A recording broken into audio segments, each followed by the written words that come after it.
Vamos falar de escatologia, então? Dos últimos tempos? Já são meia-noite. Então.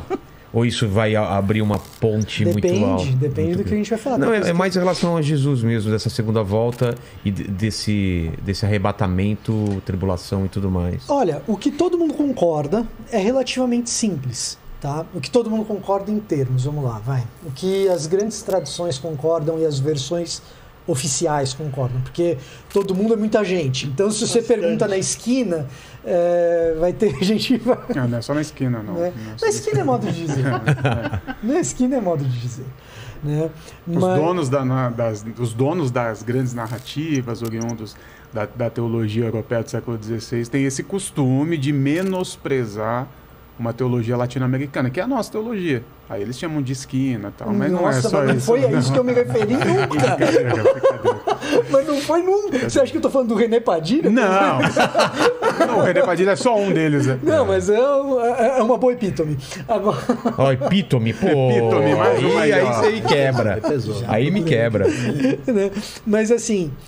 o que dá pra gente achar concordância nas grandes tradições cristãs? Primeiro, a gente aguarda um retorno de Cristo. Ponto. Tá? Que foi prometido. Que foi prometido e que é um retorno que é para lidar com o restante dessa crueldade que a gente ainda vê. Isso dá para afirmar que é geral. O que dá para afirmar que deveria ser geral também, e em alguns aspectos não é? De que existe uma restauração de todas as coisas no final. Existem algumas tradições cristãs que acham que tudo vai ser destruído. Biblicamente é muito difícil de defender esse tipo de posição.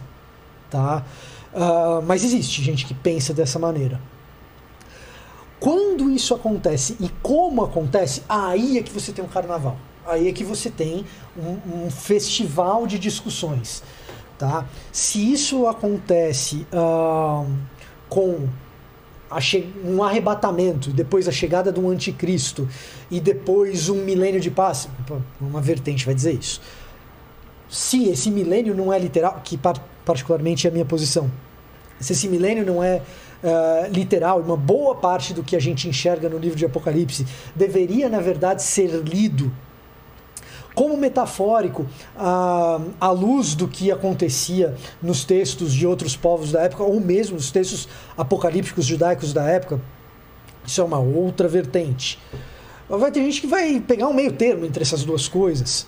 Vai ter gente que vai ler o livro de Apocalipse só como um documento anti-romano, e tem muito ali que é anti-imperial.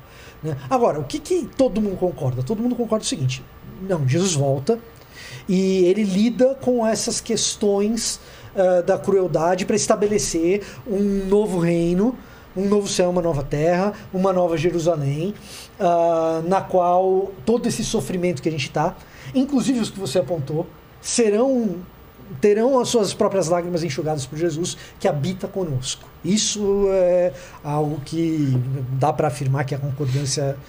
Todo mundo deveria concordar com isso, uma vez afirmando um cristianismo bíblico.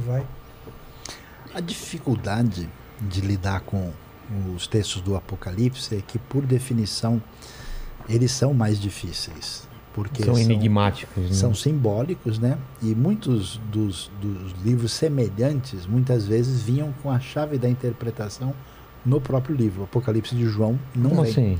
Por exemplo, você pega Daniel capítulo 2 e 7, aparece a visão da estátua. Aí ele diz, olha, a cabeça é a Babilônia. Entendi. Ele já explica. Ele explica. João escondeu a chave. Ele não dá os Escondeu detalhes. ou se perdeu? Não, ele não dá. Não há intenção de dar essa chave. E aí o livro apresenta para a gente um tipo de literatura que é de perfil universal, para mostrar que Deus tem o controle e o domínio da história, para mostrar uma visão, nesse caso dualista, né, em oposição ao mal, à vitória definitiva do bem, porque no raciocínio bíblico a presença do mal no universo, ela é estranhada, ela é confrontada, e um dia o mal será vencido. Por isso que tem uma teologia de esperança na construção bíblica. E é interessante porque o problema, de novo, está com a nossa cabeça, que não bate, né? Você está aí entendeu? Com a chave da senha errada, você está enfiando o arquivo do Mac no PC e diz que não funciona, né? Porque na cabeça bíblica os últimos dias já começaram, desde a vinda de Jesus. Ali é o começo. Com essa invasão do futuro no presente, já começa... Já começou. Então, desde lá a gente já nos últimos dias. Aí os últimos dias começam lá. Então, tem parte dessa profecia que diz respeito à época da primeira vinda. Outra parte diz respeito à trajetória da igreja e outra parte diz respeito ao desfecho. E às vezes a profecia é biflex. Ela fala ao mesmo tempo do passado e do futuro. Então, nesse sentido, por exemplo, quando é que a grande tribulação? Já está sendo. Quando Nero está matando os cristãos. Perfeito. Mas essa grande tribulação se esgota aí? Não. Ela está presente em toda a igreja fiel através da história. Mas haverá uma grande tribulação. Quem é o anticristo? É Nero. Mas muitos anticristos têm saído pelo mundo. 1 João 2,18. Então, há vários anticristos na história, mas tem um anticristo final. O próprio Domiciano, logo depois. O que o pessoal faz? O pessoal diz, não, minha bandeira é do passado, então eu sou preterista, eu acho que tudo aconteceu lá e não existe expectativa do futuro. Então você tem uma radicalização, um desbalanceamento escatológico. Você tem o pessoal que é futurista, não tem nada passado, é tudo para o futuro e vai acontecer assim. E aí o pessoal mede o quanto eles pretendem ser mais ou menos literais. Então, aí é que está a raiz da confusão. Mas, assim, dá para a gente conversar a vida toda mais 6 meses aqui sobre o assunto. E não chega em lugar nenhum, né? Não chega. Não chega. A minha crise é sempre assim, a gente fica olhando para o futuro, esperando um futuro que nós poderíamos fazer acontecer aqui agora, que é parte do que você falou. Escatologia inaugurada. Nós precisamos. Sim. Isso é parte da fé cristã. Que é a crítica do Nietzsche, né? Quando ele vai falar que a visão cristã de que o mundo é feio e mal tornou o mundo feio e mal. Por quê? Foi tornando aquela ideia de, não, vai vir um depois, vai vir o perfeito. Uma promessa que não se cumpre. E vai abandonando aqui. Não, Jesus vai enxugar toda a lágrima. Então, não, pega aí que Jesus vai enxugar sua lágrima. Pega aí, mas você está chorando porque eu estou te causando dor, agora eu estou esperando Isso Jesus... é uma teologia que não lê Tessalonicenses. Agora a gente pode parar o sofrimento aqui e viver o reino de Deus aqui agora. Então, isso é certeza. Mas a dinâmica que a gente pode... bíblica é essa. Você tem a esperança do futuro que cativa você com a força da utopia na direção do futuro, ao mesmo tempo que você constrói no presente. O que o pessoal faz? Eles quebram. Aí ou o cara fica no passado ou ele fica só no futuro. Aí causa exatamente